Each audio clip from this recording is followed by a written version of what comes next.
Hey there everybody, Sapphire Mary for PXKM Productions here, and I thought it would be a fun thing to try a new type of video. So we're going to react to Vsauce, the Zipf Mystery. I've seen this before. I'm a big fan of Vsauce. I've probably shown Caitlin, probably shown you a couple of Vsauces before. You've shown me a few Vsauce videos, but I haven't watched any of them on my own, just with you. He also hasn't posted in like 2 years, and his video is quite a few years old. So we're going to go through it. We're going to stop occasionally to make comments. I know some people don't like reactions like that, but you kind of have to do that because A, otherwise what's the point, and B, that's how fair use works. If you don't pause during your reaction, then that's not really the type of video that you're making, is it? You kind of have to pause. Yeah, otherwise just watch the original video. I was going to say, what's the point of not pausing? Like, you need to stop and digest that information. But I picked the Zipf Mystery first because Caitlin was a creative writing major, now teaches English to children of many ages. Is this a language-related And this is language-related. As with Vsauce, it kind of comes at it from more of a scientific and philosophical perspective, but I still think it's an interesting phenomenon. So anyway, let's get into it whenever you're ready. Hey, Vsauce, Michael here. About 6% of everything you say and read and write is the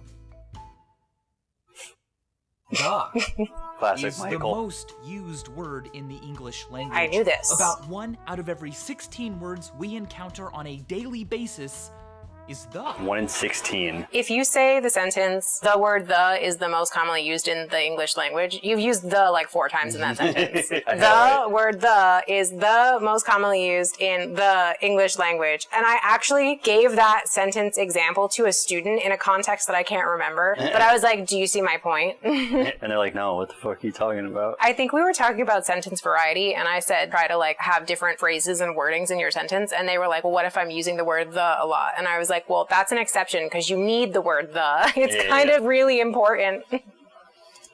The top 20 most common English words in order are the of and to. A in is I, that it for you was with on. I thought I and you would be. But be they. This is like that last story we read for Fanatic. Yeah, it's the exact same thing. He just like copied and pasted. Yeah, I had a feeling that I and you would be involved. Pronouns, definitely. Yeah. That and to. Yeah, these make sense. Have is an interesting one. Yeah, well, you know, possessions make sense. We would talk about the things that we have. Yeah, but pretty most often. of these, most of them are. What we are and what we have are pretty common things when we're speaking in English, like we're not doing right now. Yeah, most of them are prepositions and pronouns, so that makes sense. That's a fun fact, a piece of trivia, but it's also more. You see, whether the most commonly used words are ranked across an entire language, or in just one book or article, almost every time a bizarre pattern emerges. The second most used word will appear about half as often as the most used. The third, 1/3 as often. Oh my God, it's going to be an exponential. 1/4 as often. Yeah. The fifth, 1/5 as often. The sixth, 1/6 as often, and so on. All the way. Isn't that so crazy? Weird. Like, it's weird how that just maths by itself with no intentional direction from the people. Yeah, and it is, he'll get into it more, but it is continuous. Like, the 50th most common word would be 150. That is so weird. Down. Seriously. For some reason, the amount of times a word is used is just proportional to 1 over its rank. Word frequency and ranking on a log-log graph follow a nice straight line, a power law. This phenomenon is called Zipf's law. And Nice name, by the way. It doesn't only apply to English. I'm It assuming also this is a applies person. to other languages, like, well, All of them? all of them. Yeah. Even ancient languages we haven't been able to translate yet. How does And here's the that work? Every language understand. is the same way, including ones we can't translate. I don't understand how that works. Is it just like a human nature thing? The nature of communication, that's just how it works. You're just always going to communicate in the same types of ways, even if the language structure and wording is different. It's a good thought. We'll see what... That is fascinating. We have no idea why. It's surprising that something as complex as reality should be conveyed by something as creative as language in such a predictable way. How predictable? Well, watch this. According to wordcount.org, which ranks words as found in the British National Corpus, sauce is the 5,555th most common English word. Now, here is a list of how many times every word on Wikipedia and in the entire Gutenberg corpus of tens of... I love that that's just a thing you can find. You can just You could look it just up. find how many words appear roughly in the English language. People track this stuff. I mean, with the internet, it's a easier, lot yeah. easier to keep track of those things. Did you know that the reason CAPTCHAs, one purpose of CAPTCHAs in the beginning was to digitize books? Yes, it was in an SAT question. Nice. Yeah, CAPTCHAs have gotten really weird now because unfortunately robots are really good at solving them and people are really bad at solving them. thousands of public Click domain every books picture with a street shows light. up. The most used word, the, shows up about 181 million times. Knowing these two things, we can estimate that the word sauce should appear about 30,000 times on Wikipedia and Gutenberg combined. And it pretty much does. Wow. What is? Amazing. The world is chaotic. Things are distributed in myriads of ways, not just power laws, and language is personal, intentional, idiosyncratic. What about the world and ourselves could cause such complex activities and behaviors to follow such a basic rule? We literally don't know. More than a century of research has yet to close the case. I wonder what those Moreover, documents are. Zipf's law The doesn't research. just mysteriously describe word use. It's also found in city populations, solar flare intensities, protein sequences and immune receptors. So everything the amount of works like traffic this. websites get, earthquake magnitudes, the number of times academic papers are cited, last names, the firing patterns of neural networks, ingredients used in cookbooks, the number of phone calls people receive, the diameter of moon craters, the Oh number my of people fucking that die God. in wars, the popularity of opening chess moves, even the rate at which we forget. Everything There follows are the same plenty of- pattern. Everything just goes straight down. Isn't that insane, though? That not just language, literally everything. So it's not even about just communication itself. It's just life. Yeah. Everything on the planet just follows the same graph, the Same same power law, straight yeah. line. Yeah. This One over its rank. This is like the Fibonacci sequence when I first learned about it. It's like, oh yeah, life is just math. And it's like, That's how math works. as an English person who's not inherently good at math, only when I'm learning math, that just blew my mind. And this is the same. This Yeah. is exactly the same. And this is the kind of stuff I like where this is more like philosophy of math. This isn't like doing calculations. This is just like what exists. I think that's fascinating. I think doing calculations is not cool. I mean, I guess it depends on what you're calculating, but I definitely understand your point. Yeah. You're just quantifying things that exist. You're not doing any experimentation. Yeah. Theories about why language is ziffy, but no Ziffy. firm conclusions. And this video doesn't contain a definite explanation either. Sorry, I know that's a bummer since we appear to like knowing more than mystery. But that said, we also ask more than we answer. So let's dive into Zipf's ramifications, some related patterns, some possible Excuse me. explanations, and the depth of the mystery itself. Zipf's law was popularized by George Zipf, a linguist at Harvard University. Okay. Isn't the way Michael presents just so engaging He's very energetic. and passionate? Yeah, and it really comes across to helping hook you onto the subject, even if you can't quite grasp what he's saying. The way that he's talking about it makes it seem like it's very intriguing. Yeah, because he's genuinely interested in what he's doing. If you ever get a chance, by the way, I would really recommend his YouTube Red Show, Minefield. I think it's all free now. You don't need YouTube or Premium to watch it anymore. But it's basically a Vsauce video, but with higher production value. Cool. It's super interesting. Was popularized by George Zipf, a linguist at Harvard University. It is a discrete form of the continuous Pareto distribution, from which we get the Pareto principle. Because so many real-world processes behave this way, the Pareto principle tells us that, as a rule of thumb, it's worth assuming that 20% of the causes are responsible for 80% of the outcome. Like in language, where the most frequently used 18% of words account for over 80% of word occurrences. In 1896, Vilfredo Pareto showed that approximately... Vilfredo Pareto. What a fucking Why does name. that sound like an Italian dish? That sounds like... We should ask Holly. That sounds like chicken Alfredo. What a name, though. It's such a cool name. It's beautiful. Actually, it sounds really cool.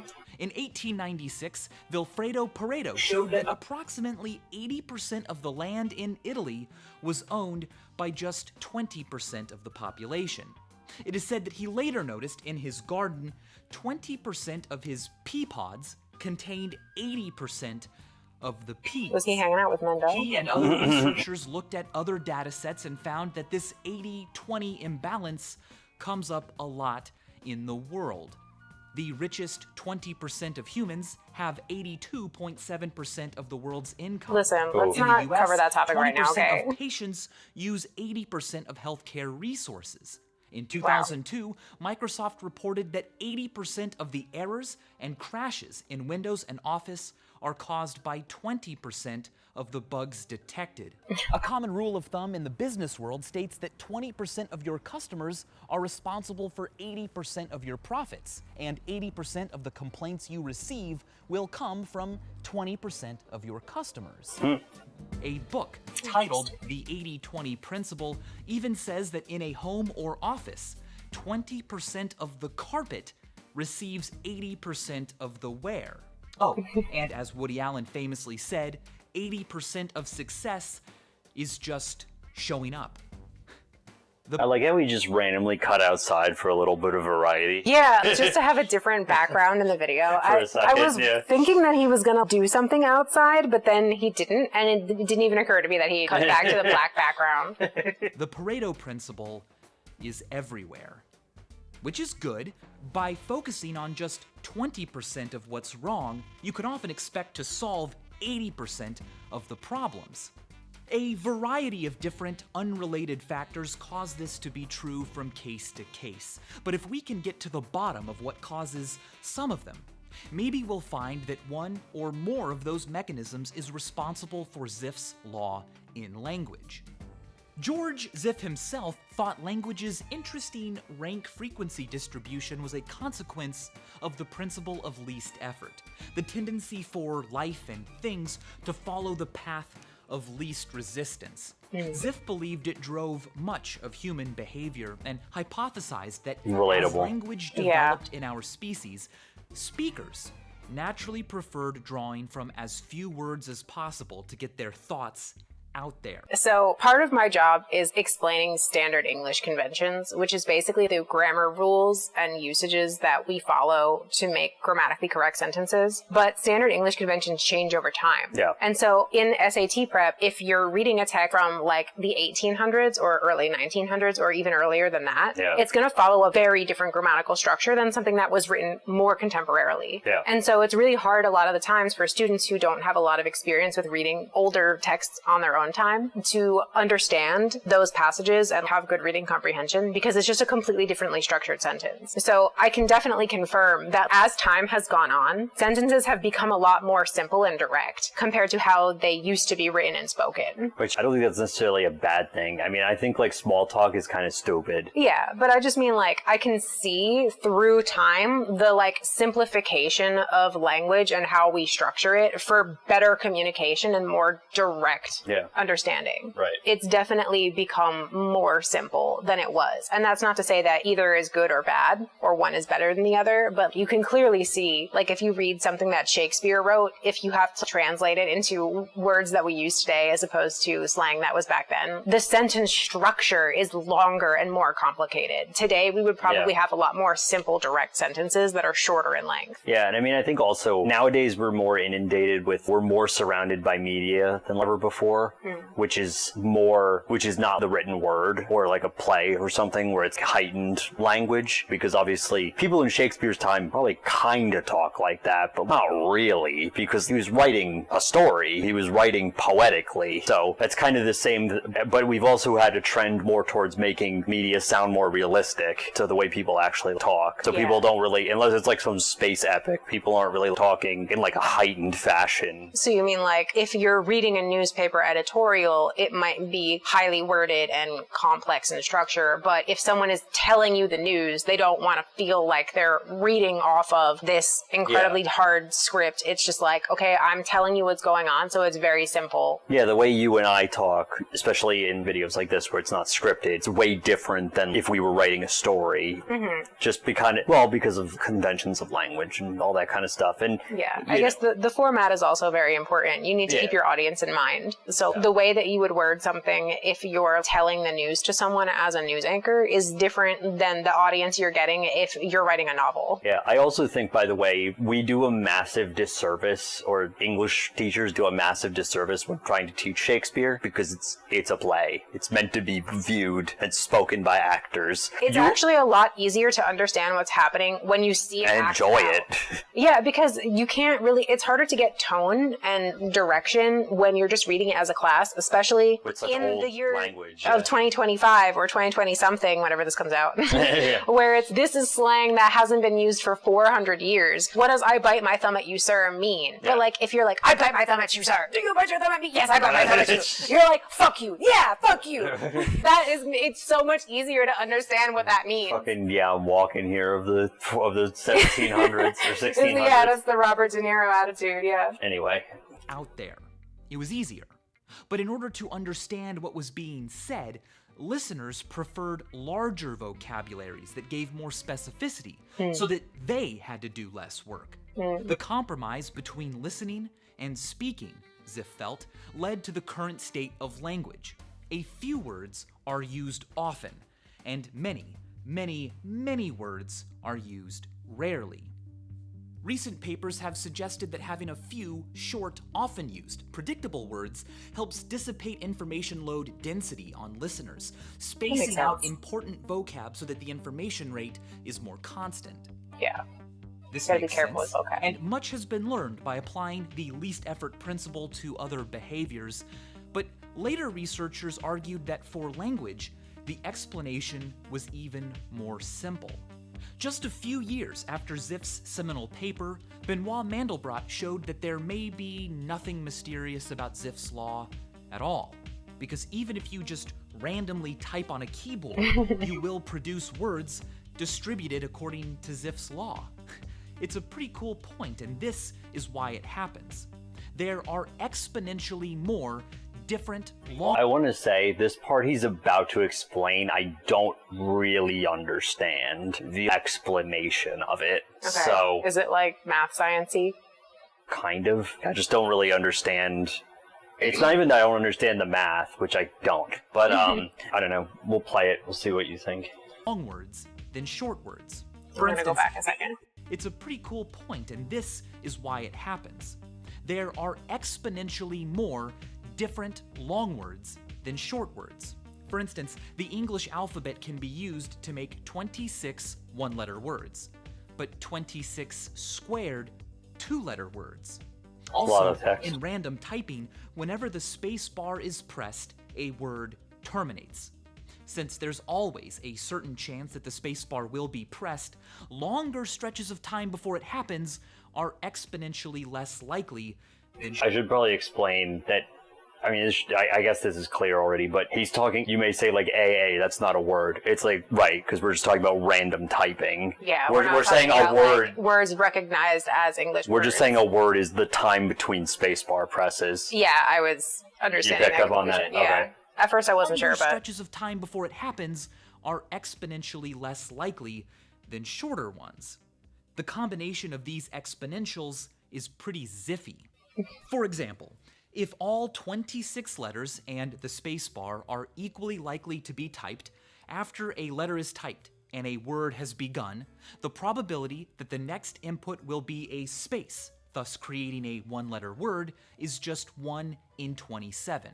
And sure enough, if you randomly generate characters or hire a proverbial typing monkey, about 1 out of every 27, or 3.7% of the stuff between spaces, will be single letters.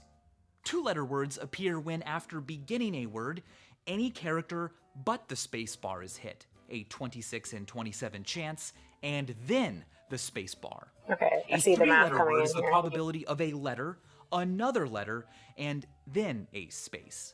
If we divide by the number of unique words of each length there can be, we get the frequency of occurrence expected for any particular word given its length. They're losing you. I could tell by that I breath. just needed to pause. Okay, so this is the math part that's a little bit tricky for me. Yeah. But So I 26 get and 27. the basic yeah. setup. 26 and 27, meaning 26 letters out of 27, or 26 characters out of 27 total. Yeah, 26 of which being the actual The letters, actual and then the alphabet, 27 with the space Because we're bar. ignoring punctuation. Yeah, so like word length minus 1. So if it's 4 letters, then it would be to the third power. Yeah. Okay. Times the rest, which is 1 over 27 in this case. Okay. There's an random text. Okay. For example, the letter V will make up about 0.142% of random typing. The word Vsauce, Title drop. 0.00000000993%. Longer words are less likely, but watch this. Let's spread these frequencies out according to the ranks they'd take up on a most often used list. There are 26 possible one-letter words, so each of the top 26 ranked words are expected to occur about this often. The next 676 ranks will be taken up by two-letter words that show up about this often. If we extend each frequency according to how many members it has, we get Zipf. Subsequent... See, I don't really understand this. I don't really understand, I guess because, but wait, why would one-letter words be the most common? Because there's only a 1 in 27 chance of hitting the space bar. So I don't really get why one-letter words are like the 27 most common of random typing. Well, I think it's just because the longer the word is, the higher probability that a spacebar will get hit. So even though it's 1 out of 27 keys, like the chances of a word that you're typing at random being like 20 letters is not that common, because you'd have to hit 20 letters in a row and not the spacebar at all. So like even though every time is a 1 in 27 chance, the spacebar is still going to come up 1/27th of the time probably. And so he was saying earlier, longer words are less common than shorter words. I get that part. Yeah. I can't tell you the math, but like I can kind of understand that. You kind of understand it. I guess I just don't. I don't get the math part of it. I understand like, it the makes sense longer to me. word part. Yeah. I just don't understand the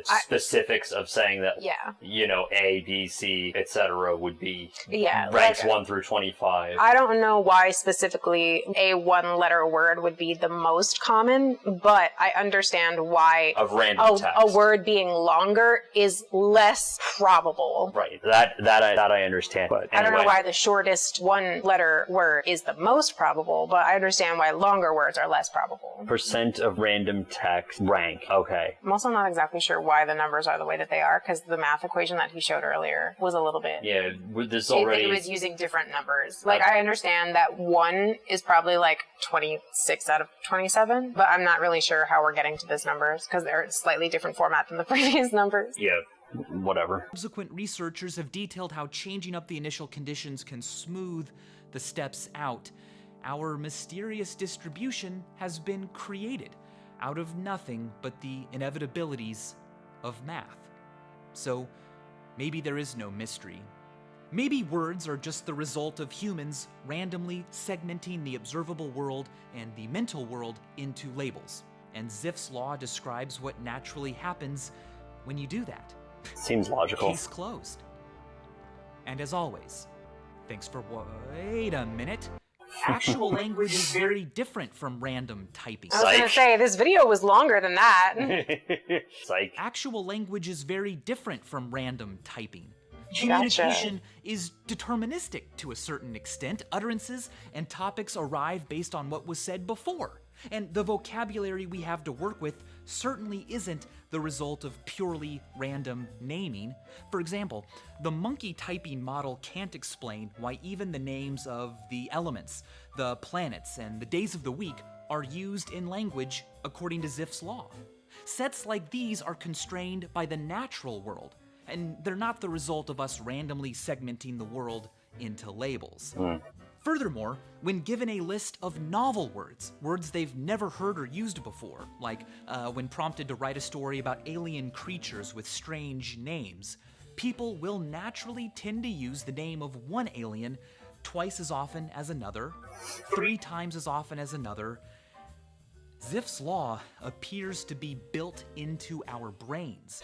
Which we kind of knew already because he said all of the other examples that weren't language-based at the beginning. Yeah, but also I was going to pause it too because I was just thinking, like, from a writing perspective, could that be influenced by which alien has what role in the plot? Like, if one of the aliens is the protagonist, would their name be the one that's used the most often, and then all the other characters that they meet would just be in order of importance to the story, how often their name is mentioned? Yeah, did you read the thing? Because I didn't really read it when it came up. No, but I'm interested in going back to see what it said. An alien spaceship crashes in the Nevada desert. 8 creatures emerge. A wug, a plit, a blicket, a flark, a warrant, I feel like we're a saying juke, slurs. a relics, and a Timon.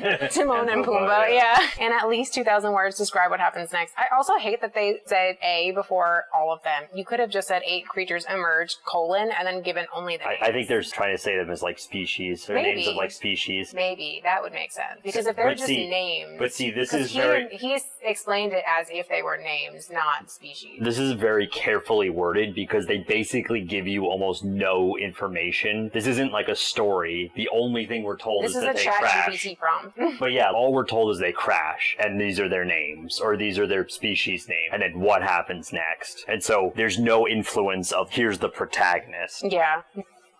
Zipf's law appears to be built into our brains. Perhaps there is something about the way thoughts and topics of discussion ebb and flow that contributes to Zipf's law. Another way Zipfian distributions occur is via processes that change according to how they've previously operated. These are called preferential attachment processes. They occur when something, money, views, attention, variation, friends, jobs, anything really, is given out according to how much is already possessed. To go back to the carpet example, if most people walk from the living room to the kitchen across a certain path, furniture will be placed elsewhere, making that path even more popular. The more views a video or image or post has, the more likely it is to get recommended automatically, or make the news for having so many views, both of which give it more views. It's like a snowball rolling down a snowy hill. The more snow it accumulates, the bigger its surface area becomes for collecting more, and the faster it grows. There doesn't have to be a deliberate choice driving a preferential attachment process. It can happen naturally. Try this. Take a bunch of paper clips and grab any 2 at random, link them together, and then throw them back in the pile. Now, repeat over and over again. If you grab paper clips that are already part of a chain, link them anyway. More often than not, after a while, you will have a distribution that looks Zipfian. A small number of chains contain a disproportionate amount of the total paperclip count. This is simply because the longer a chain gets, the greater proportion of the whole it contains, which gives it a better chance of being picked up in the future and consequently made even longer. The rich get richer, the big get bigger, the popular get popularer. It's just math. Perhaps language's Zipf mystery is, if not caused by, at least strengthened by, preferential attachment. Once a word is used, it's more likely to be used again soon. Critical points may play a role as well. Writing and conversation often stick to a topic until a critical point is reached and the subject is changed, and the vocabulary shifts. Processes like these are known to... I talk completely randomly. You just Snargle. I was going to say, your brain just puts random words together with disregard for what they mean. Flop. Okay. To result in You're power a flop. laws. So, in the end, it seems tenable that all these mechanisms might collude to make Zipf's law the most natural way for language to be. Perhaps some of our vocabulary and grammar was developed randomly, according to Mandelbrot's theory, and the natural way conversation and discussion follow preferential attachment and criticality, coupled with the principle of least effort when speaking and listening, are all responsible for the relationship between word rank and frequency. It's a shame that the answer isn't simpler, but it's fascinating because of the consequences it has on what communication is made of. Roughly speaking, and This is mind-blowing. It is. Nearly half of any book, conversation, or article will be nothing but the same 50 to 100 words, and nearly the other half will be words that appear in Like that once? selection only once. Yeah. That's not so That's insane. I remember when I first watched this, I was like, are you fucking serious? 100 words are half of a thing, and then the rest only It's just appear one time. time each. Yeah, that's crazy. That's words that appear in that selection only once. I wonder if you can That's not intentionally so surprising when circumvent you that. consider the fact that one word accounts for 6% of what we say. The top 25 most used words make up about a third of everything we say, and the top 100? About half. Seriously, I mean, whether it's all the words in Wet Hot American Summer, or all the words in Plato's complete works, or in the complete works of Edgar Allan Poe, I own or that. the Bible itself, only about 100 words are used for nearly half of everything written or said. In Alice's Adventures in Wonderland, 44%, and in Tom Sawyer, 49.8% of the unique words used appear only once in the book. A word that is used only once in a given selection of words is called a hapax legomenon. There's a word for Hapax that? legomena are Wonderful vitally word. important to understanding languages. Give me that again. Hapax legomenon. Who comes up with this stuff? linguist, cunning linguist, I'm guessing that it's partially from phenomenon. and like maybe apex is Maybe. somehow related. I don't know. I don't study I don't know language. the etymology of this. Yeah, I don't but- study etymology. Hapax legomena are vitally important to understanding languages. If a word has only been found once in the entire known collection of an ancient language, it can be very difficult to figure out what it means. Yeah. Now, there is no corpus of everything ever said or written in English, but there are very I love all of these, Wikipedia, whatever, and then like a book. Okay, that's fine. And just the lyrics from the back I know. song. That's why I was like, what? Also, Ulysses by James Joyce. I've only read part of that, but I I have it believe over there. I believe Holly has read the whole thing. I hear it's a very challenging read. Yeah, which is why I haven't read it. very, very large collections, and it's fun to find Hapax legomena in Baboon. them. For instance, and this probably won't Why be is the it case used in after I every mention it, dictionary? but the word quizzaciously is in the Oxford English Dictionary, but appears nowhere on Wikipedia. Can I be nitpicky for a second? What? That doesn't say quizzaciously, it just says quizzacious. That is a bit nitpicky, but I guess that's a decent point, but you can add ly to basically anything. You can add ly to any adjective to make it an adverb. So quizzacious is the adjective and quizzaciously is the adverb. Yeah, to be fair, at the top of the page it says quizzable. True. So, So I guess all subforms of quizzable. In the Oxford English Dictionary, quizzy. but appears nowhere on Wikipedia, or in the Gutenberg corpus, or in the British National Corpus, or the American National Corpus, but it does appear when searched in just one result on Google. Fittingly, in a book titled Elder Speak that lists it as a rare word. Quizzaciously, by the way, means in a mocking manner, as in, the parodist rattled off quizzaciously, "Hey, Vsauce, Michael here, but who is Michael, and how much does here weigh?" It's a little sad that quizzaciously has been He used mocks himself so well. infrequently. It's a fun word, but that's the way things go in a Zipfian system. I wonder how many times the word quizzaciously appeared in the script for this video. Probably like 5 or 6 at this point, right? Yeah, there was, by the way, a spike of people talking about quizzaciously after Because this of movie this came video. out. Yeah. So it's like, I think someone actually created. you're fucking with the algorithm, Michael. I think someone created. He did say it'll probably won't be this way after I say it, but Yeah. I think there was an r/quizzaciously, and someone, Reddit? yeah, and someone retitled like Mr. Bombastic or something to be called quizzaciously. Like the Why YouTube- Mr. Bombastic? I don't know. Like the song? Yeah, it was some random like music video like that. They just retitled it to be called quizzaciously. Bombastic side eye. Criminally offensive side eye. System. Some things get all the love, some get little. Most of what you experience on a day-to-day basis is forgotten, forgettable. The Dictionary of Obscure Sorrows, as it often does, has a word for this: olika. Dictionary the of awareness of Obscure how Sorrows. few days are memorable. That's where Sonder comes from, by the way. Oh. He mentioned it in another video. John Koenig. I don't think it's just a YouTube channel. I think it's also a website. Dictionary someone of with that last Obscure name in elementary Sorrows, school. as it often does, has a word for this: olika. The awareness of how few days are memorable. It's sad. I've been alive for almost 11,000 days, but I couldn't tell you something about each one of them. I mean, not even close. Most of what we do and see and think and say and hear and feel is forgotten at a rate quite similar Think about to that Zipf's sometimes. law. Which makes sense.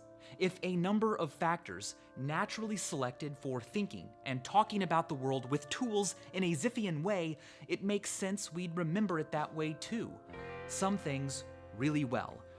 Most things hardly at all.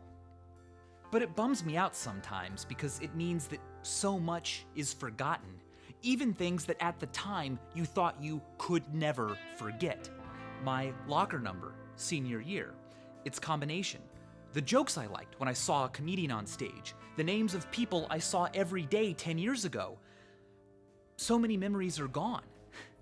When I look at all the books I've read and realize that I can't remember every detail from them, it's a little disappointing. I mean, why even bother if the Pareto principle dictates that my Zipfian mind will consciously remember pretty much only the titles and a few basic reactions years later? I'm a big rereader.